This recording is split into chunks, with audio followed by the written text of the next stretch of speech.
When you thrift cute pants, but no pockets. Let me show you how to easily add inseam pockets to a pair of pants or skirt. First, you'll need a pocket bag pattern. You can make one by laying a piece of paper at the side of your hips where the pockets will be and draw a line for the side seam. Then place your hand at an angle and trace the shape of it like this. It doesn't have to be perfect because you can true it up on the table by fixing the curve and making it bigger if you'd like. Just make sure it won't be too big for the pants.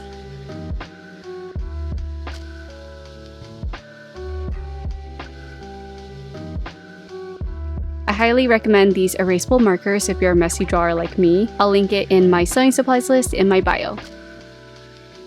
Afterwards, add seam allowance around all sides. Mine is a 1/2 inch seam allowance, but you'll want to copy the seam allowance your pants has. I cut the pattern out and laid it on my pants and determined where it's going to be placed.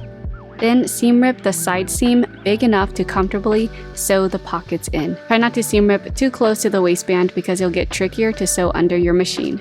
Finish the raw edges of your opening if your fabric unravels. Next, make a notch or marking on the pants where you want the pocket opening to start. Mine is about 1.5 inches down from the waistband.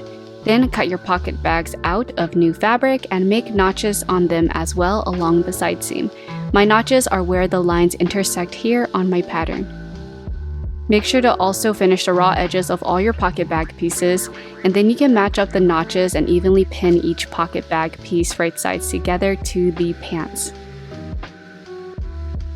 Sew the pocket bags down with a smaller seam allowance than your actual seam allowance. My seam allowance is a 1/2 inch, so I'm sewing mine 1/8 of an inch smaller than that. Optional, but highly recommend to understitch your pocket bags down so they don't stick out and are noticeable.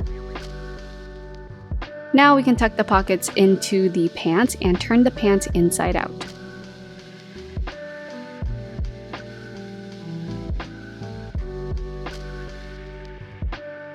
With the pocket bag sticking out like this, you can pin the side seams and pocket bags right sides together and sew it like this using your regular seam allowance. So I'm starting at the top of the pants at the side seam and sewing down until I reach about a 1/2 inch or so past the pocket. Then pivot to sew around the entire pocket bag until you reach the seam line of the pants again, and then pivot to blend the seam back into the original seam line. Here are the final pants with pockets. They're perfect now, almost actually, because I want to add some belt loops as well. But I hope this was helpful and follow for more sewing tips.